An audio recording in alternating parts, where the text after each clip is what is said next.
CM Chandrababu డ్వాక్రా సంఘాలకు పసుపు కుంకుమల కింద మరోసారి 10,000 రూపాయలు ప్రకటించడాన్ని స్వాగతిస్తూ కృష్ణా జిల్లా పోరంకిలో డ్వాక్రా మహిళలు ర్యాలీ నిర్వహించారు. ఎమ్మెల్యే బోడే ప్రసాద్ ఆధ్వర్యంలో ర్యాలీ సాగింది. పోరంకి చౌరస్తాలోని ఎన్టీఆర్ విగ్రహం వద్ద ముఖ్యమంత్రి చంద్రబాబు చిత్రపటానికి ఎమ్మెల్యే డ్వాక్రా సంఘ మహిళలు క్షీరాభిషేకం చేశారు. అనంతరం ఎన్టీఆర్ విగ్రహం నుంచి ఎమ్మెల్యే కార్యాలయం వరకు మహిళలు ర్యాలీగా వెళ్లారు.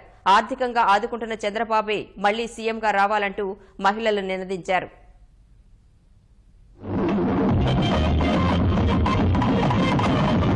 మేము నియోజకవర్గంలో ఇంటింటికి తిరుగుతా ఉన్నప్పుడు కూడా మహిళలందరూ కూడా చంద్రబాబు నాయుడు అనుకోకుండా మాకు బహుమానం ఇచ్చారు.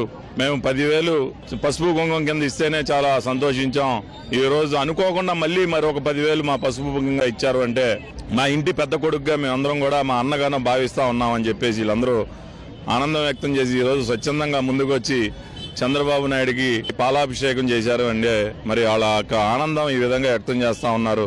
ప్రజలందరూ కూడా మళ్లీ ముఖ్యమంత్రిగా ఆయనే రావాలని కోరుకుంటా ఉన్నారు.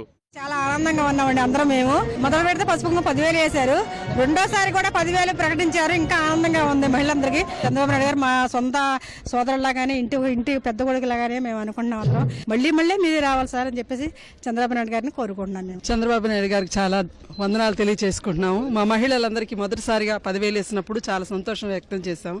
కానీ ఇప్పుడు అనుకోకుండా మళ్ళీ రెండోసారి అందచేయటం మాకు అన్ఎక్స్పెక్టెడ్గా ఉంది. ఇంత ఆనందం తట్టుకోలేకపోతున్నాం. మేమందరం పాలాభిషేకం చేసి తర్వాత ఈ ర్యాలీలో పాల్గొని మా సంతోషాన్ని తెలియపరచుకుంటున్నాం. మాకు చాలా ఆనందంగా ఉంది. మేమంతా ఊరేగింపుగా మళ్ళీ మా చంద్రబాబు నాయుడు గారి నాయకత్వం రావాలి.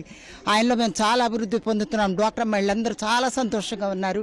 పోయినసారి ఇచ్చిన 10,000 పసుపు కుంకుమ కింద ఇది అనుకోకుండా మళ్ళీ ప్రకటించిందో మా కుటుంబ ఆర్థిక పరిస్థితులన్నీ మెరుగుపరచడానికి అన్న మాకు చేసిన సహాయానికి మేము జీవితంలో ఎప్పటికీ మర్చిపోలేమండి. ఎప్పుడు మేము ఆయన వెనకాలే ఉంటామండి.